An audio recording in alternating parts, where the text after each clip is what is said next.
अतुल गनात्रा है, प्रेसिडेंट है cotton association of India के। विवेक अग्रवाल है, एमडी है जेएलवी एग्रो के। आप सभी का बहुत बहुत स्वागत है।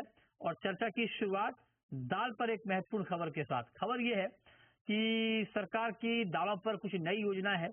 योजना यह है कि तुअर और उड़द दाल की उपज बढ़ाने के लिए सरकार ने खरीद गारंटी योजना यहाँ पर लागू करने का प्लान किया है। किसानों से पोर्टल पर प्री रजिस्ट्रेशन यहाँ पर मांगे गए हैं। सरकार उन्नत बीज मुहैया कराएगी। कृषि मंत्रालय ने इसको लेकर के निर्देश जारी किए हैं। उपभोक्ता मामले और कॉरपोरेट मंत्रालय की खरीद होगी। केंद्रीय एजेंसियां एनसीसीएफ, नाफेड और अन्य कोऑपरेटिव के जरिए भी खरीद होगी। किसान कहीं भी बेचने के लिए अपनी उपज स्वतंत्र होंगे ताकि किसान ज्यादा से ज्यादा दलहन की खेती कर पाए। उस दिशा में ये योजना बनाई गई है। आइए सबसे पहले आपको सुनाते हैं इस पूरे मामले पर कंज्यूमर अफेयर्स सेक्रेटरी निधि खरे ने जी बिजनेस से क्या कहा है। एग्रीकल्चर विभाग ने ये घोषणा की है कि जिन खेतों में पहले पैडी होता था और अगर पैडी से हट करके वो दलहन करते हैं तो उनकी पूरी फसल जो है वो प्रोक्योर कर ली जाएगी। इसके लिए किसान को पोर्टल पे प्री रजिस्टर करना होगा, लेकिन इसका अर्थ ये नहीं है कि उनके ऊपर कोई दबाव होगा कि वो दाल सरकार को ही बेचें। यदि उन्हें मार्केट में इससे भी अच्छा दाम मिलता है तो वो पूरी तरह से स्वतंत्र होंगे कि वो बाजार में अपनी उत्पाद को बेच सकते हैं। लेकिन इन केस अगर सरप्लस होता है तो पूरी की पूरी दाल की उसका जो प्रोक्योरमेंट है वो सरकार के द्वारा किया जाएगा और सरकार के द्वारा एनसीसीएफ और नाफेड जो सेंट्रल नोडल एजेंसीज हैं उनके माध्यम से इसकी खरीदारी होगी। ओके, ठीक है। अब जरा ये आपने सुना विवेक जी, आप जरा बताइए ये जो प्लानिंग है सरकार की कि तुअर उड़द की खरीद की गारंटी दी जाए ताकि ज्यादा से ज्यादा फार्मर खेती कर पाए तुअर की उड़द की। क्या ये योजना आपको कामयाब योजना दिख रही है? क्या इसका इम्पैक्ट होगा? वाकई किसान रुख करेंगे खेती बढ़ाने की ओर?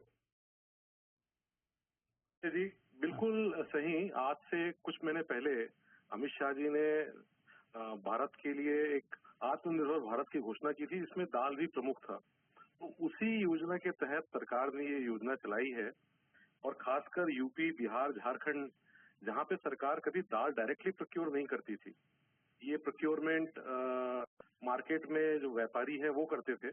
तो अभी सरकार ने ये जो योजना चलाई है ये एमएसपी पे जाके खरीदेंगे और जहां तक मेरी जानकारी है ये एमएसपी के ऊपर भी खरीदने को सरकार तैयार है। वो चाहते हैं कि ज्यादा से ज्यादा खेती दालों की हो जिससे भारत आत्मनिर्भर हो सके, क्योंकि आज हम बहुत बड़ी मात्रा पे इंपोर्ट कर रहे हैं और हमारी डिपेंडेंसी बहुत ज्यादा है। और जब भी मानसून थोड़ा भी 19-20 होता है तो हम बहुत बड़े संकट से गुजरने लगते हैं, जिसके लिए हमें इंपोर्ट पर निर्भर होना पड़ता है। तो मुझे लगता है कि ये योजना बहुत कारगर है, लेकिन मृत्युंजय जी टाइम लगेगा इस पे। ये ऐसा नहीं है कि सरकार ने ये योजना चालू की और उसका इमीडिएटली रिजल्ट मिल जाएगा। ये एक प्रोसेस का हिस्सा है। सरकार और किसान के बीच जो एक ट्रस्ट है उसको जमने में टाइम लगता है। धीरे धीरे इसके बीच का निर्माण होगा। जो फैसिलिटी व्यापारी किसान को देते थे, सरकार वो फैसिलिटी देना चाहती है। और इस चीज के लिए, क्योंकि सरकारी तंत्र में जब आप काम करते हैं तो आपको बहुत बड़ी प्रक्रियाओं से गुजरना पड़ता है, और व्यापारी और किसान जब काम करते हैं तो बहुत सरल लेन देन रहता है। तो मुझे लगता है ये अड़चने आएंगी और सरकार शायद इस चीजों को ध्यान रखते हुए ये ट्रस्ट पैदा करना चाह रही है किसानों के बीच कि आप दालों का उत्पादन कीजिए, हम आपके साथ हैं। आपको अग्रिम भुगतान से जो बीज है और अच्छी खाद है और जो भी उसमें फैसिलिटी है वो उपलब्ध कराएंगे। तो निश्चित रूप से एक अच्छी सोच है, अच्छी पहल है, पर आप परिणाम की अपेक्षा इतनी जल्दी नहीं कर सकते। इसके लिए आपको थोड़ा धैर्य रखना पड़ेगा और एक लंबा प्रोसेस रहेगा इस चीज के लिए। ओके, लेकिन ये बताइए सर कि विवेक जी की सरकार बहुत एक्शन में बहुत गंभीर दिख रही है दाल को लेकर के, और ये भी खबर है कि जो दालों का स्टॉक है, जो दालों की सप्लाई है, उसको लेकर के भी सरकार बहुत ज्यादा एक्शन में है। 15 अप्रैल की डेडलाइन थी, वो खत्म हो गई है। ये जानकारी मिल पा रही है कि जो स्टॉक की जानकारी मिली है वो संतोषप्रद जानकारी है। क्या सिचुएशन है इस वक्त तुअर की सप्लाई का, डिमांड का? देखिए, आपके साथ भी काफी बार चर्चा में बात हुई कि तुअर का उत्पादन हमारे यहाँ पिछले लगातार 2 साल से काफी कम रहा और मानसून भी बहुत अच्छा नहीं रहे, तो शॉर्टेज तो निश्चित रूप से बनी हुई है, लेकिन तुअर अब उस प्राइस लेवल पे पहुंच गई है कि यहाँ से अगर प्राइस ज्यादा बढ़ती है तो कंज्यूमर शिफ्ट हो जाएंगे। तो चिंताजनक बात तो है, लेकिन उसके लिए सरकार ने इंपोर्ट को खोला है, येलो पीस इंपोर्ट को खोला, पीली मटर को। पीली दाल भी तुअर के रिप्लेसमेंट में चली जाती है। मसूर का उत्पादन हमारे यहाँ अच्छा है, तो थोड़ा सा वो एक सप्लाई साइड अच्छा है। और अच्छी बात यह है कि मसूर की सप्लाई विदेशों में भी है, तो वहां पे एक सपोर्ट सिस्टम जरूर है, लेकिन संकट तो जरूर है। अगर इस साल का मानसून सरकार और देश के लिए अच्छा नहीं रहा तो दालों में चिंता का विषय बढ़ सकता है।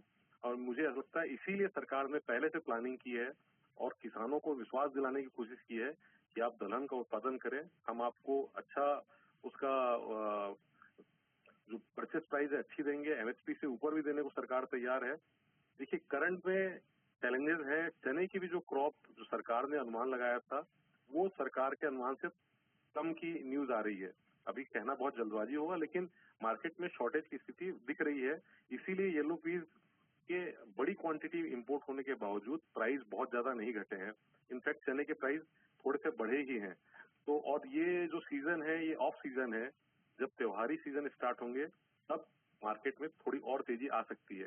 तो मृत्युंजय जी, थोड़ी चिंता का विषय तो है, पर सरकार अपने तरफ से प्रयास कर रही है। तो मुझे लगता है कि इस प्रयास से बाजार बहुत ज्यादा तो नहीं बढ़ेंगे, लेकिन बाजार फर्म बने रहेंगे। अच्छा, ओके, तो आप कह रहे हैं कि बढ़ेंगे नहीं लेकिन बाजार मजबूत बने रहेंगे। चलिए, बहुत शुक्रिया विवेक जी आपका हमारे साथ जुड़ने के लिए, इस पर बात करने के लिए। आगे बढ़ते हैं।